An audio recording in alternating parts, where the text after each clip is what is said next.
Fala, meu povo, o professor Dalmo Azevedo aqui na área. Vamos nessa, né? Olha só, nesse vídeo aqui eu vou fazer uma coisa que eu não deveria fazer, mas vocês merecem, exatamente por toda a moral que vocês têm me dado nos últimos meses aí, aqui no meu canal.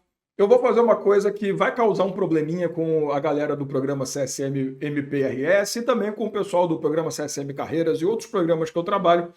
Por quê? Eu quero trazer para você alguns dos macetinhos, algumas das dicas que eu dou para os meus alunos e alunas como uma forma de facilitar a identificação da resposta e também conseguir buscar dentro do próprio enunciado aquele ponto que faz a diferença na hora de você resolver a questão. Porque existem palavras, às vezes frases, às vezes conceitos que são meio tradicionais, têm detalhes muito específicos que quando você aprende a destacar essa informação, você consegue verificar certos pontos na questão que muita gente deixa passar. E aquela galera que cai naquela besteira de isso foi uma pegadinha. Você descobre que não existe pegadinha. Pegadinha é para quem não estudou ou para quem não conseguiu entender a questão da forma que ela foi construída. E eu sei também que, vamos lá, né? Não vamos também jogar tudo nas nossas costas, né? As bancas têm uma mania de fazer umas questões muito mal formuladas, muito mal construídas, e isso acaba também atrapalhando e gerando a tal da pegadinha que a galera tanto fala. Mas quando você sabe o que procurar, isso acaba ficando um pouco para trás. Vamos conversar sobre isso, mas antes de tudo, quero agradecer aqui a tua presença. Eu sou o professor Dalmo Azevedo. Se você está aqui pela primeira vez, espero que você curta e que você me siga em mais oportunidades. Se você voltou, amém. Continue assim, até a sua nomeação eu estarei do seu lado. Depois da nomeação, não esquece de me chamar para o churrasquinho ou para qualquer comemoração. Eu vou com o maior prazer, desde que você pague transporte, pague local, pague tudo, tá tudo certo, né? Nada mais justo. A gente tem que ser um pouquinho mercenário também de vez em quando na vida. Brincadeiras à parte, é uma questão de fetiche. Se você me chamar, eu vou falar não, mas pelo menos eu tenho um prazer de ter sido chamado, porque eu não vou conseguir ir no Brasil inteiro, seria um sonho, né? Esquece de ver se você já está inscrito ou inscrito nesse canal, compartilha esse vídeo, dá um like, dá um hype se você tiver no seu celular. E não esquece de ativar notificações para receber sempre um vídeo novo aqui do Tio Dalmo. Tio Dalmo não, né? Eu tô velho, beleza, mas também não precisa. Do professor Dalmo Azevedo, que é para poder mostrar um pouco de pompa. Ou seja, qual que é a notificação desta porra desse canal? Olha só, vamos começar a trabalhar? Nesse vídeo eu quero falar umas coisinhas, trazendo umas questões. Claro, eu vou trabalhar umas questões do Instituto OCP, que é a banca do nosso concurso do Ministério Público do Estado do Rio Grande do Sul, concurso, inclusive, para o qual eu tenho um programa específico aberto e em pleno vapor aí para a galera poder arregaçar nessa prova. Mas é claro que muita coisa que eu vou falar aqui você consegue utilizar em qualquer outra banca, porque são assuntos comuns de concurso. Porém, o que eu vou falar vai mostrar um pouco a característica do Instituto OCP. Não necessariamente vai ser idêntico em outras bancas, mas o conceito vai servir para qualquer possibilidade. Então, me acompanha até o final, sem problema. Não vou fazer esse concurso, não tem problema. Tem administrativo na sua banca, na sua prova, no seu edital. Vamos trabalhar. Então, vamos lá. Instituto OCP é o nosso alvo de trabalho aqui com esse vídeo e vamos começar com uma questãozinha sobre ato administrativo, tá? Que é um clássico você falar em ato administrativo. Instituto OCP é uma banca que adora conceitos e essas informações conceituais ou a definição de muita coisa. E essa questão foi numa direção que eu gostei muito. Essas questões são todas bem recentes, tá, da banca, porque é um detalhe que eu bato muito com meus alunos, a questão da extinção do ato administrativo, que a galera costuma não dar a mínima. E aí você vai falar, claro que não, Dalmo, isso é muito importante. Sim, só que você só estuda anulação, revogação e cassação, eu tenho certeza. Nós vamos mais longe porque a banca foi mais longe. E eu achei bem interessante essa questão aqui, apesar que tem a característica Instituto OCP, que qual é?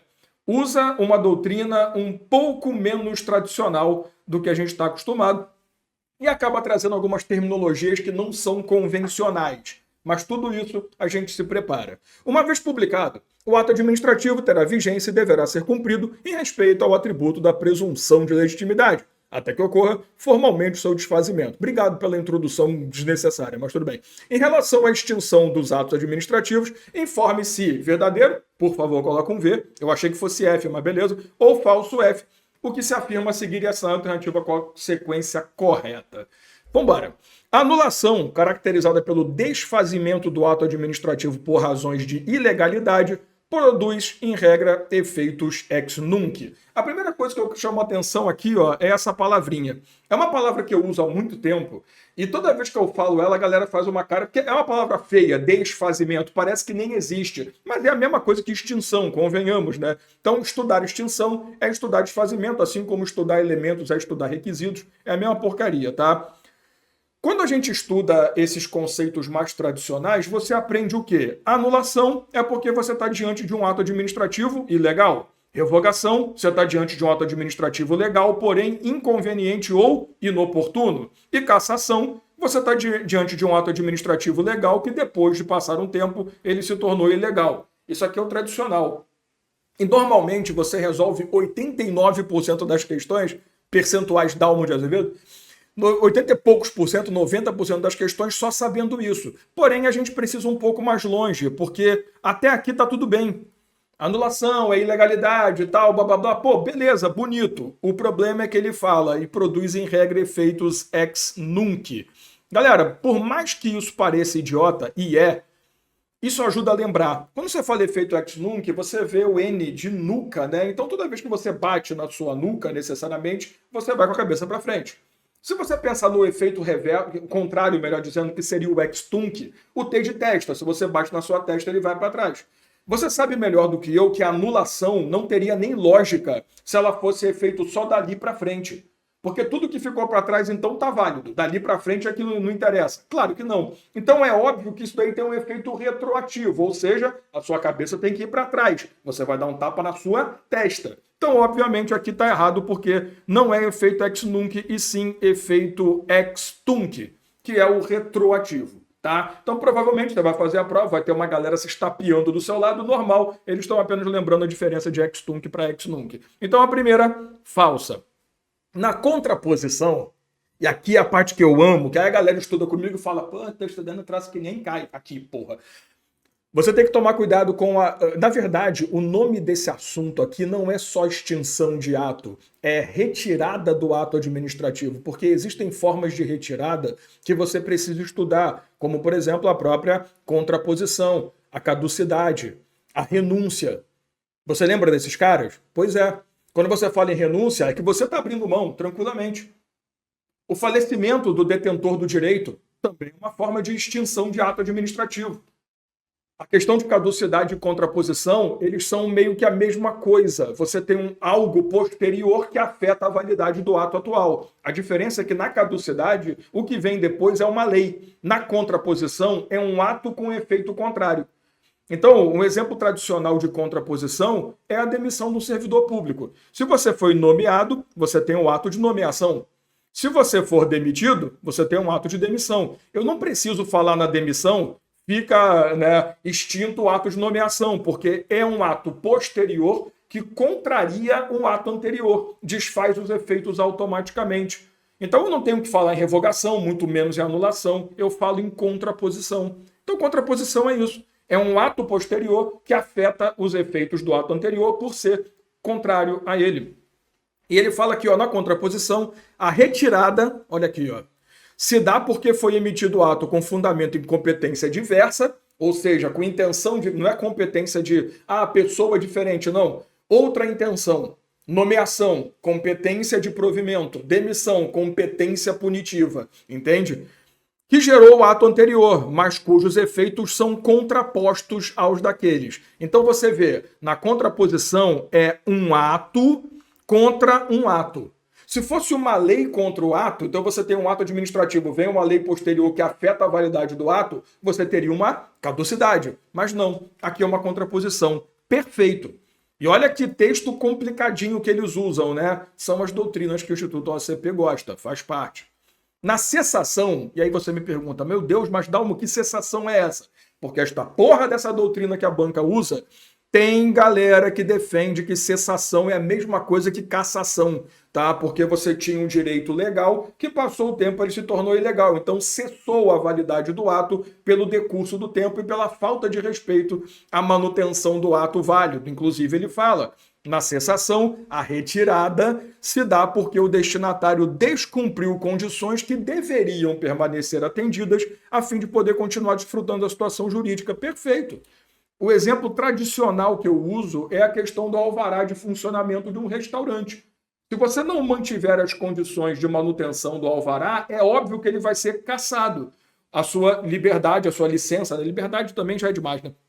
A sua licença para dirigir. Se você não mantiver as condições da licença de direção, você não vai manter. Então você perde, você tem caçado a sua carteira de motorista. Perfeito, verdadeiro. E aí, vamos por último, né? Se a invalidação do ato decorrer de mudança da orientação da administração, a anulação produz efeito retroativo à data de sua emissão. A invalidação decorrer de mudança de orientação, ou seja, existia uma orientação para entender aquele ato de uma forma e aí a administração mudou. Isso vai tornar ilegal o que aconteceu antes? É óbvio que não. Isso é apenas uma questão de mudança de interpretação. Isso não afeta o passado. Então eu não tenho nem por que falar em efeito retroativo. Muito menos falar em anulação, tá? Porque, porra, uma coisa é, eu tenho um ato administrativo que eu mudei a interpretação, eu mudei as questões de avaliação daquela condição. Eu não tenho por que falar em retroativo. Eu estou prejudicando aqueles de boa fé que tiveram acesso àquele ato. Então, para mim, gabarito, falso, verdadeiro, verdadeiro, falso, que seria basicamente a letra E, o nosso gabarito E de eu, dane-se, eu, é isso mesmo. Ou helicóptero, como diria a Carla Pérez. Vamos lá. Legal eu falar assim, como se você soubesse que é a Carla Pérez, né? Mas tudo bem. Poderes administrativos, ou seja, você percebeu como é que você mata essa questão aqui, sabendo exatamente, eu sei que isso parece, que macete é esse? É exatamente aí que está o detalhe. Se você sabe exatamente qual é o motivo, a razão ou circunstância, isso daí é a pessoa da antiga, que fez, que levou à ocorrência daquela mudança de status do ato, é fácil. É só você entender essa lógica de construção, ato legal inconveniente, inoportuno, a coisa fica bem tranquila. Poderes administrativos. Na condição de agente público representante do Estado na Universidade Federal de Sergipe, você exerce alguns poderes cujos efeitos incidem sobre a administração pública. Quais são esses poderes? Galera, aqui tem um detalhe interessante, tá? Se você parar para analisar, todos os poderes que são detalhados aqui na questão são diretamente poderes ligados à atuação administrativa, tá? Você tem poder hierárquico, poder delegado, poder fiscalizador, poder de decisão, poder de ação. Só que se você nota, ele está falando poderes que incidem sobre a administração pública, trazendo para você qual ideia? O que é um poder administrativo efetivamente? O poder administrativo são aquelas condutas de poder-dever da administração. Então é um poder que gera uma obrigação de ação pelo agente. Logo, o agente está materializando a vontade do Estado através dos poderes que o Estado detém. E aí, cara, a coisa mais fácil do mundo é você perceber que, poder administrativo, poder delegado. Eu até poderia, mas não. Poder hierárquico e poder disciplinar. Beleza. São dois que podem ser. Poder de polícia, sim. Poder fiscalizador, não. Poder de ação, não. Poder discricionário para alguns né? Vinculado e discricionário para alguns entra também no mesmo estudo de poderes administrativos. Poder decisório, não. Poder executor, não. Pronto. Gabarito letra B, a gente vai para a próxima. Mas é claro que a gente não vai parar só aqui, né? Porque assim, quando você fala em poderes, necessariamente, você precisa lembrar quais são especificamente os poderes que são desenvolvidos ali na administração pública. Alguns doutrinadores colocam aqui o poder vinculado e o poder discricionário. Eu não costumo trabalhar logo em poderes não, tá? Eu faço isso lá em ato administrativo, que é mais, combina melhor, mas tudo bem. O poder vinculado e o poder discricionário, ou os poderes vinculado e discricionário, você sabe melhor do que eu. Ambos trazem a mesma lógica de que você vai agir dentro da lei. Eles decorrem do princípio da legalidade. Só que a diferença é que no vinculado você tem uma situação mais rígida. Você tem que agir exatamente como a lei diz e ela não te dá margem de escolha. Enquanto no discricionário você tem uma margem de ação que a própria lei te oferece. Porque a lei vai te dar possibilidades. Nesse caso, você pode isso, aquilo ou outro. Então, discricionário. Ou quando a lei fala, o Estado poderá conceder o direito caso. Quando ele dá essa condição de facultatividade de conduta, é discricionário. Quando ele fala, encontrou tal situação, faça tal coisa, é um poder vinculado. Eu não trabalho em poderes, como eu te falei, mas sim, muitos doutrinadores colocam nessa qualificação, não tem problema. Mas os mais importantes, de longe, são o poder normativo, o poder hierárquico, o poder disciplinar, o poder de polícia, se você quiser ficar direto aí, e só. Porque convenhamos que esses 4 aqui são os caras que mais vão aparecer na sua prova, sem dúvida nenhuma. Né? Então, O que eu faço? Frasezinhas clássicas de doutrinadores mais antigos, mas que servem até hoje para te ajudar a decidir e identificar. Por exemplo, poder normativo é basicamente o poder que o administrador público tem de editar norma, então não é para editar lei, né? Poder normativo ou regulamentar, tá? É a mesma coisa, mas tem suas características cada um deles. É o poder que o administrador tem de editar norma para dar fiel execução a uma lei. Você está entendendo por que eu raramente escrevo nas minhas aulas? Porque minha letra é ridícula, eu sei, mas é bom que você preste atenção, senão você não vai entender. Então, toda vez que fala em alguém está produzindo um ato normativo, que seja uma resolução, que seja um decreto, não importa, para fazer valer uma lei anterior prevendo uma condição, um regulamento que seja, você tem um ato normativo. Fica na cara, o próprio enunciado vai destacar isso para você. Quando você fala em poder hierárquico, você pensa em quê? Escalonamento de cargos e funções dentro da própria administração pública, então dentro da própria pessoa jurídica. Quando você tem uma estrutura que a pessoa jurídica é a mesma, mas você escalona cargos e funções, coloca um diretor, coloca um subordinado, coloca um subalterno, separa departamentos, você está criando um poder hierárquico, estrutura de hierarquia, superiores e subordinados. Quando você fala em poder disciplinar, é bem tranquilo até para você separar de poder de polícia, porque é o direito ou o poder, melhor dizendo, que a administração tem de apurar infrações cometidas, obviamente, dentro da estrutura administrativa e aplicar penalidades caso essas infrações sejam devidamente confirmadas. Sempre lembrando que o poder disciplinar ele pode ser interno, quando se trata de um procedimento natural que atinge a própria estrutura hierárquica, não à toa poder hierárquico e disciplinar andam meio que junto a junto, né? Juntos lado a lado, é melhor, lado junto a junto ficou esquisito, mas tudo bem, dane-se.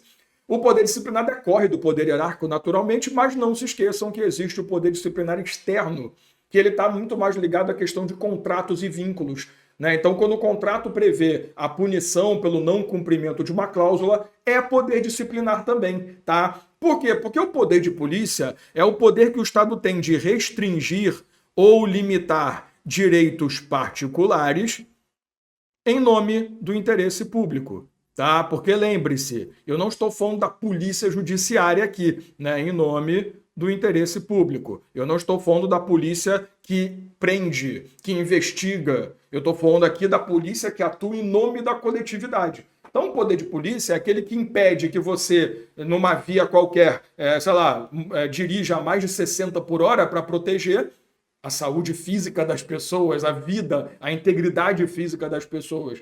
Né? Se a administração pública fecha o teu restaurante, é porque ela identificou que você está colocando em risco a saúde da população, oferecendo alguma coisa estragada, um produto mal conservado, entende? Então o poder de polícia ele não atinge liberdades, não atinge necessariamente os seus direitos em relação à questão de locomoção, concessão de bens. Aqui não. Aqui eu estou falando de direitos em relação à coletividade. Então, quando eu restringo suas possibilidades para proteger a coletividade, é um poder de polícia. Galera, se você pegar qualquer questão de poder e usar essas frases que você não está entendendo agora que está escrito aqui, mas se você prestou atenção, você conseguiu copiar, isso aqui é um macete, tá? Eu não escrevo assim tão ridiculamente. Isso aqui é uma técnica. Bela desculpa, né? É que nem quando você erra e fala, não, é só para ver se você está me prestando atenção. A ideia aqui, basicamente, é que você, sabendo essa historinha, é só você ler no enunciado que ele vai te contar toda uma besteira para você identificar qual é o poder. É bem fácil mesmo, tá? E pra gente acabar, eu quero trazer mais uma questãozinha aqui, por favor, né, Dalmo? Calma aí. Agora eu vou ter que dar pausa. Você entendeu por quê? Se você não entendeu, é que você não estava prestando atenção. Quando você fala em agente, bota no comentário aí se você percebeu.